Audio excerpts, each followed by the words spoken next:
प्यारे बच्चों, मैं प्रदीप कुमार त्रिपाठी आज आप लोगों को फिजिक्स फर्स्ट पढ़ाएंगे। तो हम सबसे पहले ये बता रहे हैं कि फिजिक्स फर्स्ट में है क्या। हम लोगों का फिजिक्स फर्स्ट 5 यूनिट में बटा हुआ है। कितने यूनिट में? 5 यूनिट में। उस 5 यूनिट में से पहले यूनिट का नाम है स्थिर विद्युत की, जो हम लोगों के फिजिक्स फर्स्ट का पहला यूनिट है वो है स्थिर विद्युत की। और हम लोगों का सेकेंड यूनिट है धारा विद्युत। थर्ड यूनिट है विद्युत धारा का चुंबकीय प्रभाव एवं चुंबकत्व। और फोर्थ यूनिट है विद्युत चुंबकीय प्रेरण तथा प्रत्यावर्ती धारा। और एट लास्ट यूनिट हम लोगों का है विद्युत चुंबकीय तरंगे। हम लोगों के फिजिक्स फर्स्ट के ये 5 यूनिट हैं। कौन कौन? स्थिर विद्युत की, विद्युत धारा का चुंबकीय प्रभाव एवं चुंबकत्व, वैद्युत चुंबकीय प्रेरण तथा प्रत्यावर्ती धारा, और चौथा यूनिट विद्युत चुंबकीय तरंगे। इन 5 यूनिटों को पढ़ने पर मेरा फिजिक्स फर्स्ट कंप्लीट होता है। आज हम लोग इसी यूनिट पेपर फर्स्ट के फर्स्ट यूनिट स्थिर विद्युत की पर थोड़ा सा चर्चा करेंगे। किस पर? स्थिर विद्युत की पर। आज हम लोग जानेंगे कि स्थिर विद्युत की है क्या, इसके बारे में थोड़ा जानकारी लेंगे और फिर स्टेप बाय स्टेप इसी टॉपिक को आगे बढ़ाएंगे। तो आज हम लोग सबसे पहले जानेंगे कि स्थिर विद्युत की है क्या।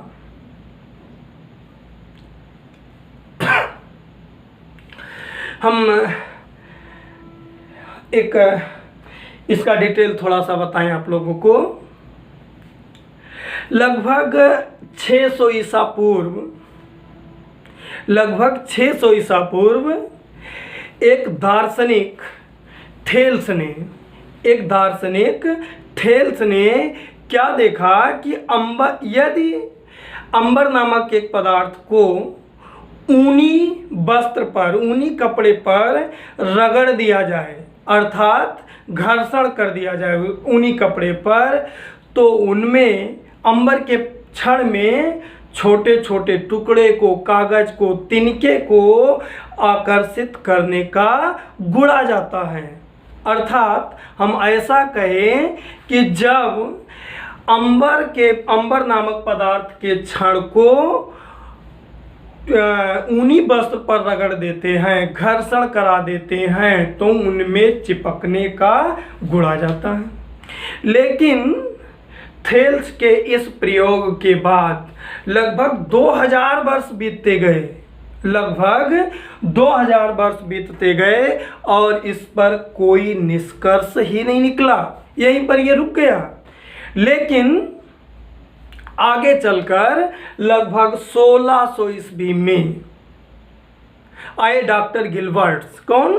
डॉक्टर गिलबर्ट्स। और उन्होंने यह पता लगाया कि जिस तरीके से अंबर नामक पदार्थ को ऊनी वस्त्र पर रगड़ देने पर उनमें छोटे छोटे कण को, तिनके को, कागज के टुकड़े को अपनी ओर आकर्षित करने का गुण आ जाता है, इस तरीके के गुण कई पदार्थों में आ जाते हैं यदि उनको किसी उपयुक्त पदार्थ पर रगड़ दिया जाए, अर्थात घर्षण करा दिया जाए, तो वही सेम प्रॉपर्टी सभी पर लगभग बहुत से पदार्थों में आ जाती है।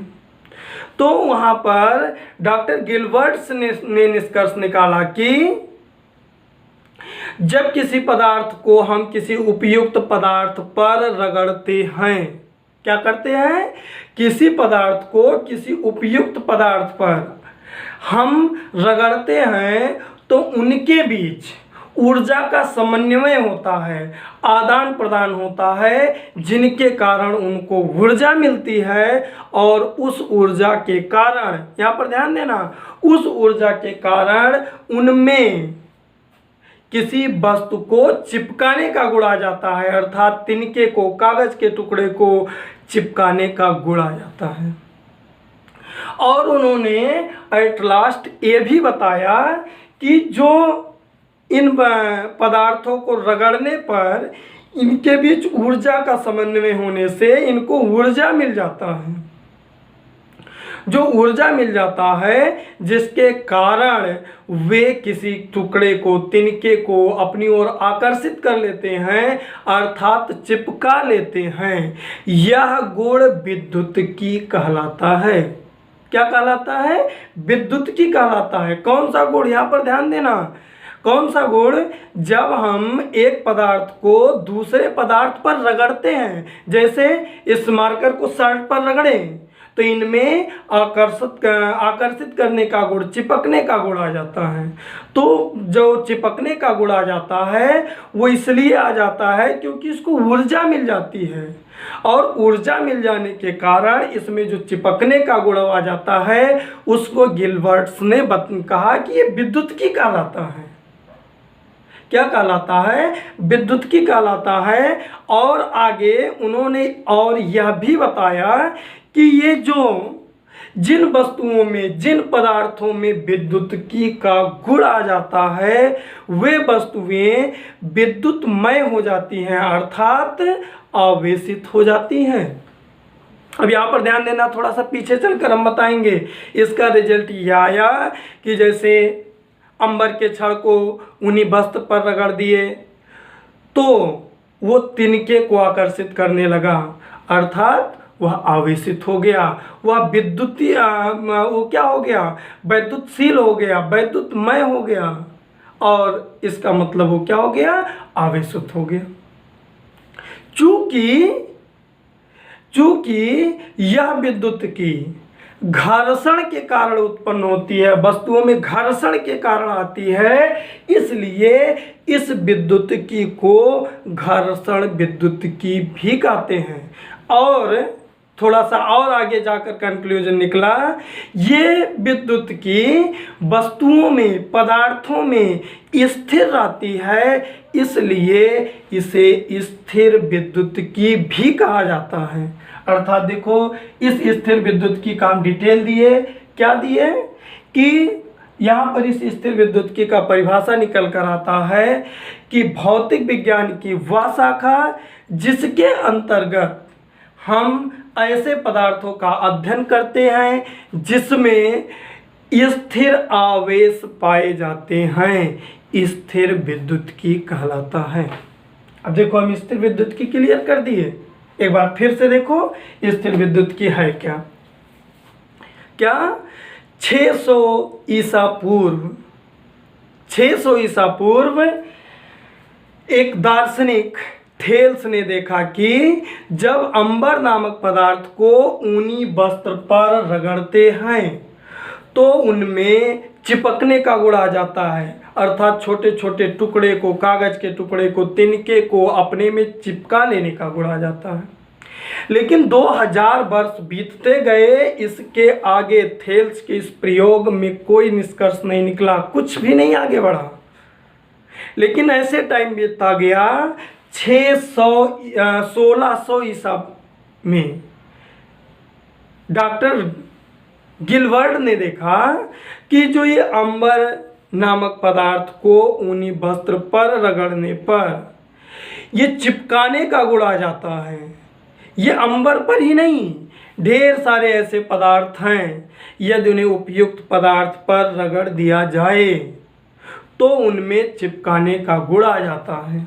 और वहीं पर उन्होंने निष्कर्ष निकाला कि जब हम एक पदार्थ को दूसरे पदार्थ पर रगड़ते हैं तो उनके बीच ऊर्जा का समन्वय होता है, जिसके कारण उनको ऊर्जा मिलती है, और उस ऊर्जा के कारण उनमें वस्तुओं को चिपकाने का गुण आ जाता है, अर्थात अपनी ओर आकर्षित करने का गुण आ जाता है।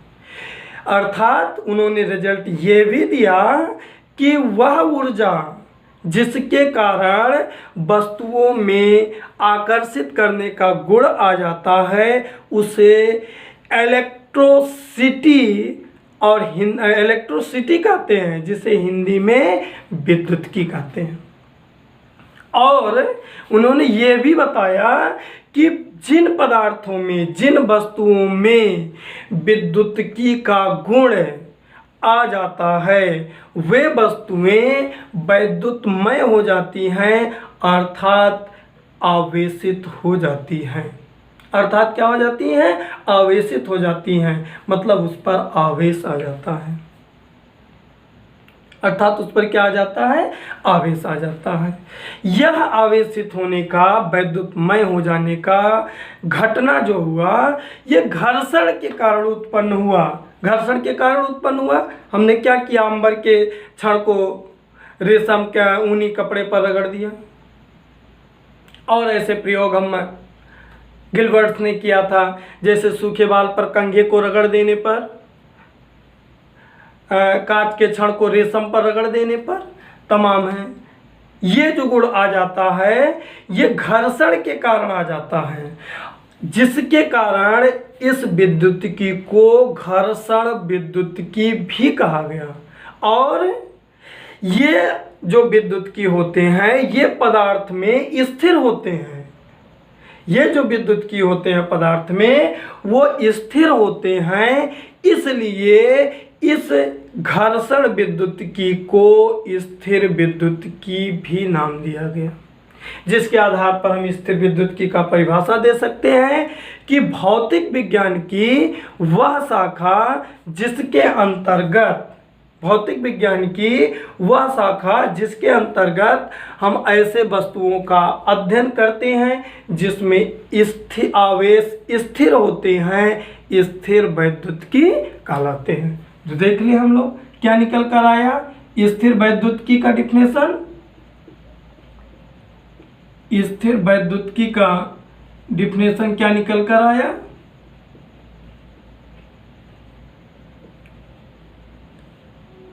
भौतिक विज्ञान की वह शाखा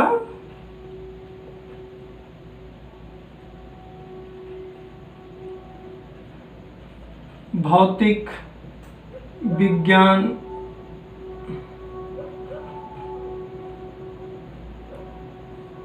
की वह शाखा जिसके अंतर्गत या जिसमें ऐसे वस्तुओं का, जिसमें ऐसी वस्तुओं का अध्ययन किया जाता है,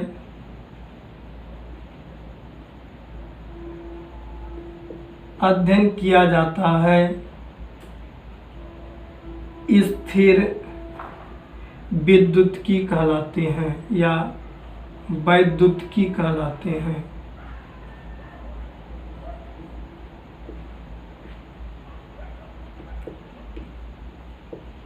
यानी कि हम लोगों को डिफिनेशन मिल गया क्या? स्थिर विद्युत्की का, भौतिक विज्ञान की वह शाखा भौतिक विज्ञान की वह शाखा जिसमें ऐसी वस्तुओं का अध्ययन किया जाता है, जिसमें ऐसी वस्तुओं का अध्ययन किया जाता है, गलती को सॉरी, भौतिक विज्ञान की वह शाखा जिसमें ऐसी वस्तुओं का अध्ययन किया जाता है जिसमें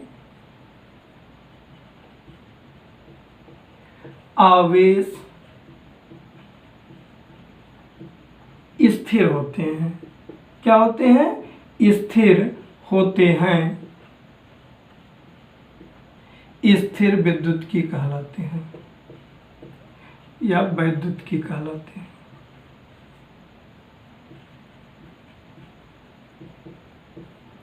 ये डेफिनेशन बनकर आया।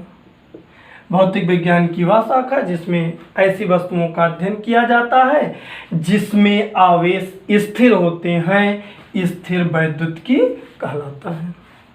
यानी कि स्थिर वैद्युत्की खत्म हुआ। स्थिर वैद्युत्की को कंप्लीट करने के बाद हमारा एक नेक्स्ट टॉपिक आता है वैद्युत आवेश एवं उनके प्रकार। एक टॉपिक आता है वैद्युत आवेश एवं उनके प्रकार। एक नेक्स्ट टॉपिक आता है। अब हम ये चर्चा कर लेंगे कि वैद्युत आवेश एवं उनके प्रकार क्या हैं।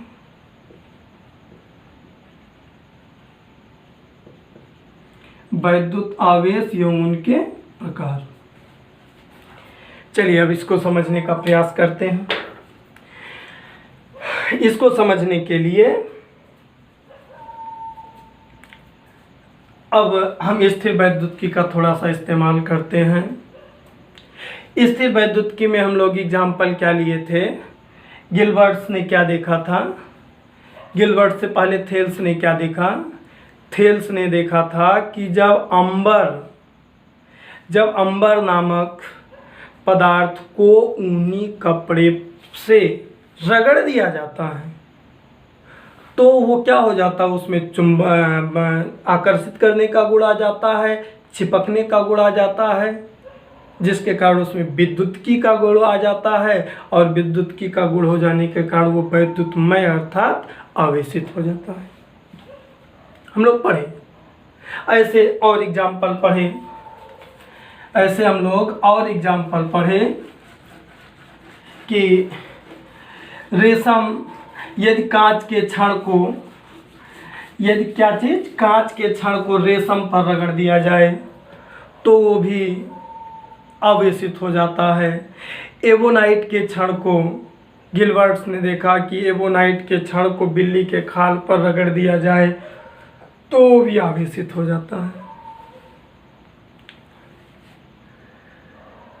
तो यानी कि वो पिछले एग्जाम्पल से ये हम लोग ये क्लियर, ये स्थिर वैद्युतिकी में जो एग्जाम्पल लिए थे उससे हम ये बता सकते हैं कि एबोनाइट के छड़ को यदि ऊनी कपड़े पर रगड़ दिया जाए, जो गिलबर्ट्स और थेल्स ने के कंक्लूजन से मिला कि अगर ऊनी कपड़े पर किसके अंबर को रगड़ दिया जाए तो वो आवेशित हो जाता है, विद्युतमय हो जाता है, जिसके कारण वो चिपकने का गुण उसमें आ जाता है। और ऐसे एबोनाइट के छड़ को यदि बिल्ली के खाल पर रगड़ दिया जाए तो उसमें भी चिपकने का गुण आ जाता है, आकर्षित करने का गुण आ जाता है।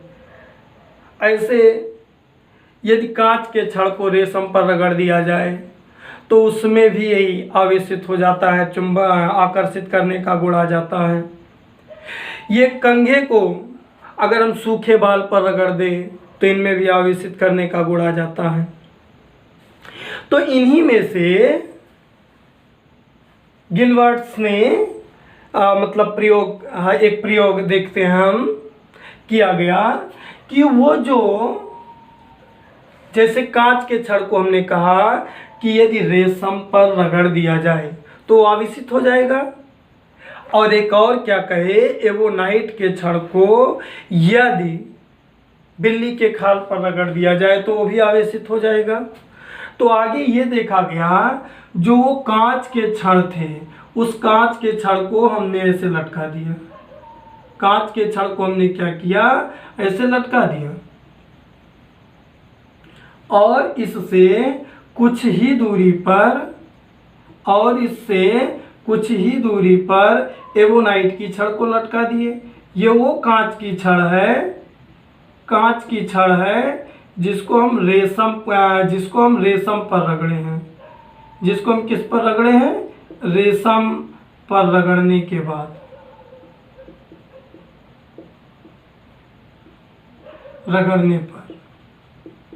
और यहीं पर एक और छड़ ले लिए और उसको हमने ऐसे लटका दिया। वो कौन सा छड़, जो एबोनाइट का छड़ लिए थे, उस एबोनाइट का छड़ जिसको हम बिल्ली के खाल पर रगड़ दिए थे। किस पर, बिल्ली के खाल पर। जब इन दोनों छड़ों को हम ऐसे कुछ दूरी पर लटका कर देखते हैं तो हमको ऐसा अनुभव होता है कि ये कांच का छड़ थोड़ा सा इधर और ये एवोनाइट का छड़ थोड़ा सा इधर आ जाता है, अर्थात कांच और एवोनाइट के छड़ दोनों एक दूसरे की ओर आ जाते हैं, जिससे ये हमको मिलता है कि इन दोनों के बीच एक आकर्षण बल कार्य करता है। क्या करता है? एक आकर्षण बल कार्य करता है। जबकि जब इसी एक्सपेरिमेंट को फिर दोबारा किया गया, एक कांच के छड़ को लिया गया, वही कांच का छड़ जिसको हम रेशम पर रगड़ रखे हैं, और एक दूसरा भी वो भी कांच का छड़ लिए जिसको हम कांच का रेशम पर रगड़ कर रखे हैं। दोनों को जब हम एक दूसरे के समीप लटकाते हैं तो ये एक दूसरे से थोड़ा सा दूर हट जाते हैं। तो ये क्या करते हैं? एक दूसरे से थोड़ा सा दूर हट जाते हैं, जो हमें इस बात की पुष्टि कराता है कि दोनों जब कांच की छड़ें होती हैं तो इनके बीच प्रतिकर्षण का बल लगता है। कौन सा बल लगता है? प्रतिकर्षण का बल लगता है। फिर उन्होंने क्या देखा कि एक एवोनाइट की छड़ को ले लिए और दूसरा भी एवोनाइट का छड़ ले लिए, और दोनों छड़ को जब उन्होंने लटकाया तो फिर उनको मिला, दोनों एक एवोनाइट और ये भी एवोनाइट का छड़ ले लिए, और उनको तब ये देखने को मिला कि ये दोनों भी एक दूसरे से थोड़ा सा दूर हट जाते हैं, जो फिर वही रिजल्ट दिया कि ये एक दूसरे को प्रतिकर्षण बल लगाते हैं। क्या करते हैं? एक दूसरे को प्रतिकर्षण बल लगाते हैं। अब देखो इस एक्सपेरिमेंट को फिर से देखो, फिर से एक बार इन पर विचार करो। जब ये कांच की छड़ एक लिए और एक एवोनाइट की छड़ लिए, एक एवोनाइट के छड़ जो बिल्ली के खाल पर रगड़ी गई है और एक दूसरी कांच की छड़ जो रेशम पर रगड़ी गई है, जब दोनों एक दूसरे से कुछ दूरी पर लटकाए गए तो वो एक दूसरे की ओर आ गए। इससे यह स्पष्ट हुआ कि इनके बीच आकर्षण बल लग रहा है। जबकि वही एक्सपेरिमेंट जब चेंज करके थोड़ा सा रिपीट किया गया कि एक कांच की छड़ वही रगड़ी हुई रेशम की ले गई और दूसरी भी कांच की छड़ ले गई जो रेशम पर रगड़ी गई थी, जब दोनों को एक दूसरे के करीब लटकाया गया तो वे दोनों एक दूसरे से कुछ दूर हट गए, जो इस बात की पुष्टि करते हैं कि इनके बीच प्रतिकर्षण बल लगता है। फिर यहाँ पर एक कांच एक एवोनाइट लिए, एक कांच दूसरा भी कांच लिए, फिर तीसरा एक्सपेरिमेंट रैंडमली क्या लिए, एक एवोनाइट दूसरा भी एवोनाइट, फिर वही एक मिला कि जब दोनों सेम थे तो वहाँ पर प्रतिकर्षण बल लगने लगा। रिजल्ट क्या देखा गया? जब समान तरीके के छड़ थे रेशम या रगड़े हुए तो एक दूसरे को प्रतिकर्षित करने लगे। जब दोनों अलग अलग थे वो दोनों क्या करने लगे? एक दूसरे को आकर्षित करने लगे। ये जो एक्सपेरिमेंट हुआ ये हमको ये बात पर सोचने के लिए मजबूर कर दिया कि आवेश एक नहीं बल्कि दो हैं। क्या? आवेश एक नहीं बल्कि कितने हैं? दो हैं। एक वो जो कांच की छड़ पर आ गया, एक वो जो कांच की छड़ पर आ गया और दूसरी वो जो एवोनाइट की छड़ पर आ गई। दो हैं, एक ही नहीं हुए हैं। ये एक्सपेरिमेंट ये मुझे सोचने पर मजबूर किया कि यहाँ पर आवेश दो हैं, एक कांच की छड़ पर जो उत्पन्न हुई है, दूसरी जो एवोनाइट की छड़ पर हुई है। तब बाद में धीरे धीरे इसको बेंजामिन फ्रैंकलिन ने क्लियर किया कि ये जो कांच के छड़ पर जो आवेश उत्पन्न हुआ था वो धन आवेश है। जो कांच के छड़ पर उत्पन्न हुआ था वो धन आवेश है और जो एवोनाइट के छड़ पर उत्पन्न हुआ था वो ऋण आवेश है। एक ऐसे नाम दे दिया। क्या? बेंजामिन फ्रैंकलिन ने यह नाम दिया कि जो कांच के छड़ को, जिसको हम रेशम पर रगड़ रखे थे, वो धनावेश है, और जो एवोनाइट के छड़ पर रगड़ने पर, बिल्ली के खाल पर रगड़ने से उत्पन्न हुई है, वो ऋणावेश है। अर्थात उन्होंने इस बात की पुष्टि कर दी, इस एक्सपेरिमेंट से इस बात की पुष्टि हुई कि आवेश दो प्रकार के हैं, एक धनावेश और दूसरा। और लास्ट में उन्होंने बेंजामिन फ्रैंकलिन ने और बताया, ये देखो, इसका मतलब ये कांच का छड़ है, ये धनावेश है, ये कांच का छड़ है, इस पर कौन सा आवेश है? धनावेश है। ये एवोनाइट का छड़ है, इस पर कौन सा आवेश है? ऋणावेश है। जब एक क्षण पर धनावेश और दूसरे क्षण पर ऋणावेश है, तो उनके बीच कौन सा बल लग रहा है? आकर्षण बल। दूसरे एक्सपेरिमेंट को देखो, ये कांच की छड़ है, कांच की छड़ पर धनावेश आप मान लिए थे, तो ये धनावेश सब है, और ये भी कांच की छड़ है, इस पर भी धनावेश। और तो क्या हुआ, जब दोनों धनावेश हुए तो कौन सा बल लगा? प्रतिकर्षण बल लगा। एक धनावेश, दूसरा ऋणावेश, तो कौन सा बल लगा? आकर्षण बल लगा। इसी तरीके से ये वो नाइट का क्षण, ये भी ऋणावेश, ये भी ऋणावेश, जब दोनों ऋणावेश हुए तो भी क्या लगा? प्रतिकर्षण बल लगा। यहीं पर उन्होंने बेंजामिन फ्रैंकलिन ने बताया, इस एक्सपेरिमेंट के आधार पर बताया, जब समान आवेश होंगे तो उनके बीच प्रतिकर्षण बल लगेगा। समान आवेश का मतलब या तो दोनों आवेश प्लस प्लस हों या फिर दोनों आवेश माइनस माइनस हों, तो उनके बीच प्रतिकर्षण का बल लगता है। यदि दोनों आवेश अलग अलग अर्थात एक प्लस दूसरा माइनस हो, तो उनके बीच आकर्षण बल का अनुभव होता है या लगता है। अर्थात ये इतना क्लियर होने के बाद वैद्युत आवेश के बारे में हमको पता क्या चला? वैद्युत आवेश द्रव्य का वह गुण है, वैद्युत आवेश द्रव्य का वह गुण है जिसके कारण द्रव्य में वैद्युत अथवा चुंबकीय क्षेत्र उत्पन्न करने का गुण आ जाता है। क्या?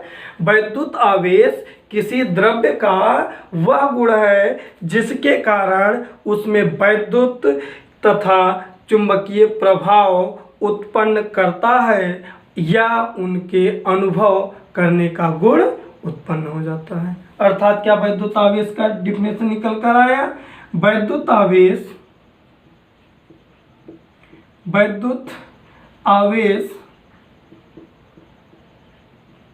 द्रव्य का वह गुण है,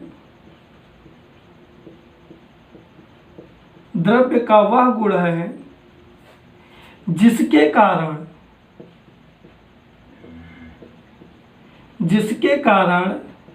उसमें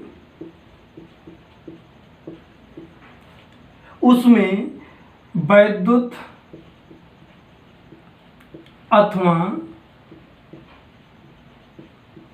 चुंबकीय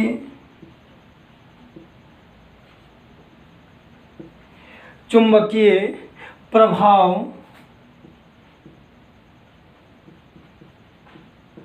उत्पन्न करने का अथवा अनुभव करने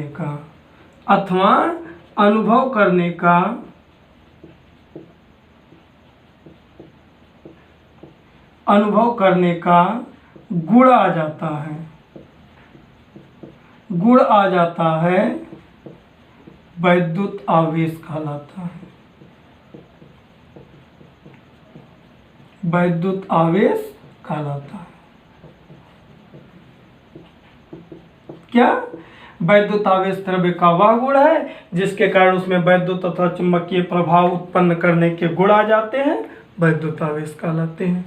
वैद्युत आवेश कितने प्रकार के होते हैं? वैद्युत आवेश दो प्रकार के होते हैं। वैद्युत आवेश दो प्रकार के होते हैं।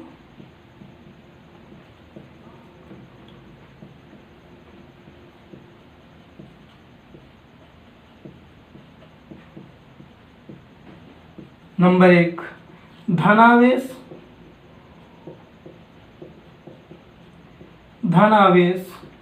नंबर 2 ऋणावेश।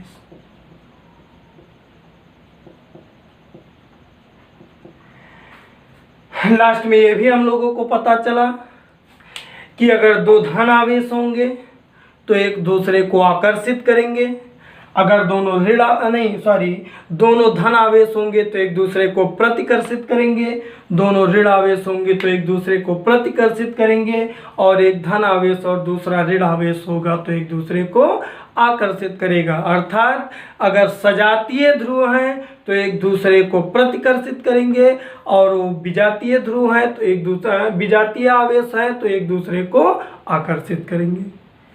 ये क्लियर हो जाने के बाद एक टॉपिक अभी हम डायरेक्ट ले लिए, कांच के छड़ को हमने ऐसे कह दिया बेंजामिन फ्रैंकलिन ने धनावेश मान लिया, एवोनाइट के छड़ को उन्होंने ऋणावेश मान लिया जब उसको रगड़ दिया जाता है।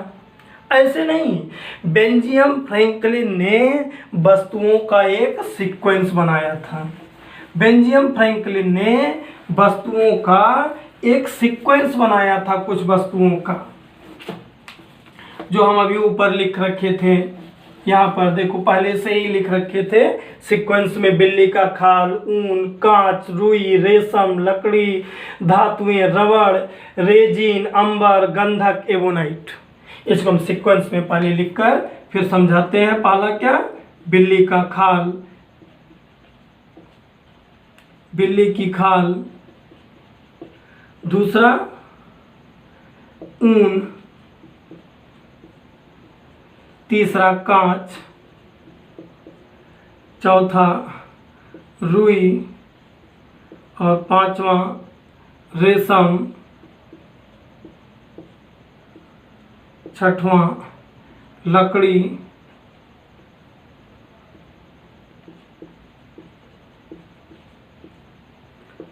सातवां धातुएं, आठवां रबर, नौवां रेजिन, 10वां अंबर,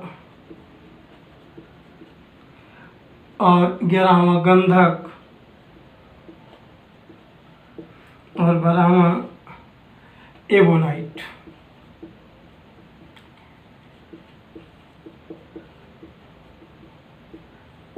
बेंजामिन फ्रैंकलिन ने एक ऐसे कुछ वस्तुओं के सीक्वेंस को भी दिया था। उन्होंने सीक्वेंस में सेट करके दिया था क्या कि बिल्ली का खाल, ऊन, कांच, रुई, रेशम, लकड़ी, धातुएं, रबड़, रेजिन, अंबर, गंधक और एवोनाइट।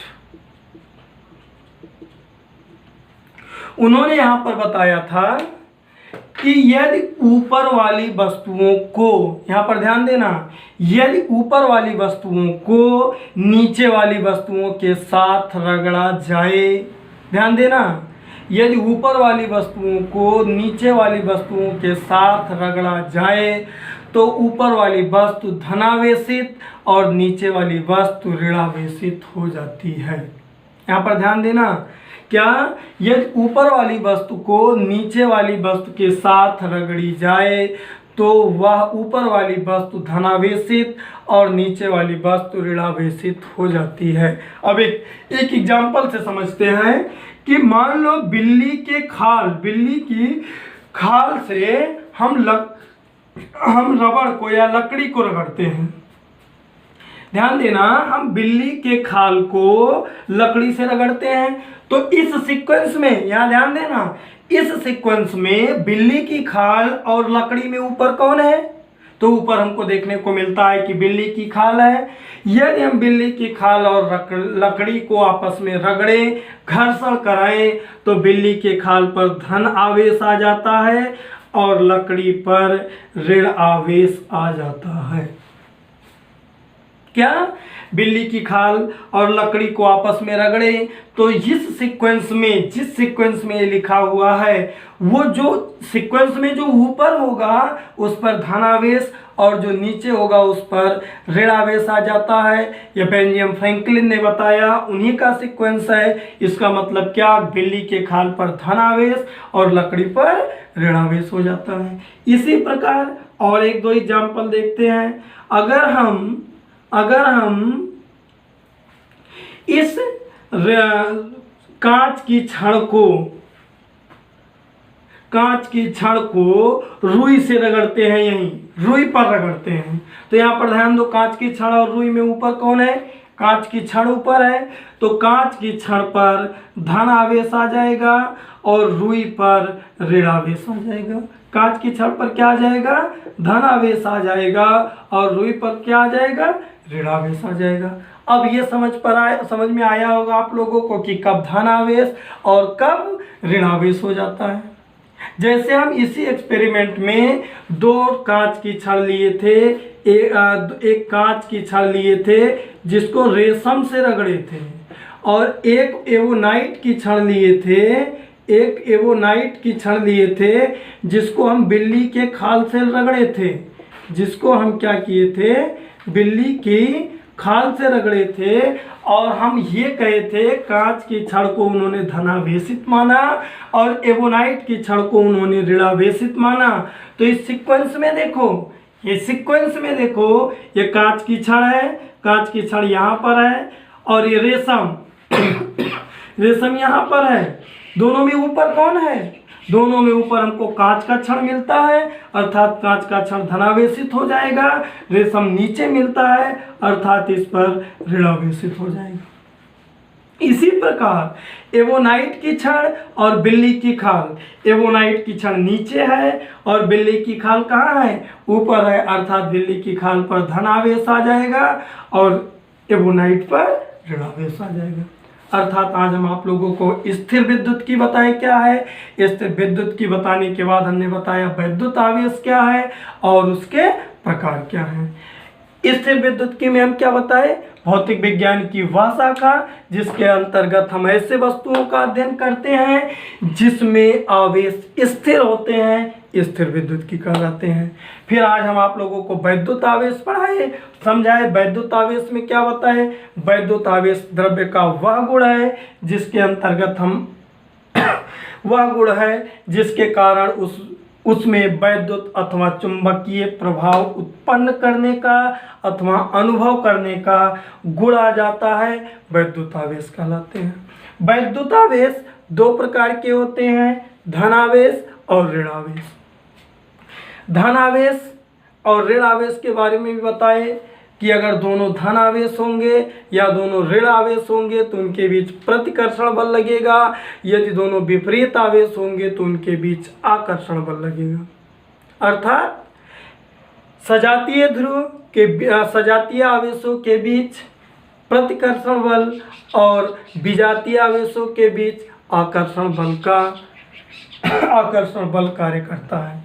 इस सीक्वेंस में एक वर्ड और हम आप लोगों को बताना भूल गए। एक चीज ध्यान देना, जब हम इनको रगड़ते हैं तो एक पर धन आवेश आ जाता है और दूसरे पर ऋण आवेश आ जाता है। यहाँ पर एक स्टेप और हम लोग जाने कि जब दोनों पदार्थों को रगड़ते हैं तो एक पर जितना धन आवेश आ जाता है उतना ही दूसरे पर ऋण आवेश भी आ जाता है। अब इसको आप लोग पढ़िए। अब इसके अगले कॉन्सेप्ट को हम वैद्युत आवेश के अगले वीडियो में बताएंगे और वो अगला कॉन्सेप्ट होगा वैद्युत आवेश का क्वांटम सिद्धांत, जिसमें फिर यही टॉपिक डिटेल होगा। क्वांटम सिद्धांत से हम बताएंगे कि वैद्युत आवेश क्या है, वैद्युत आवेश किस प्रकार से धन आवेश और ऋण आवेश में है, किस सिद्धांत से? क्वांटम सिद्धांत से।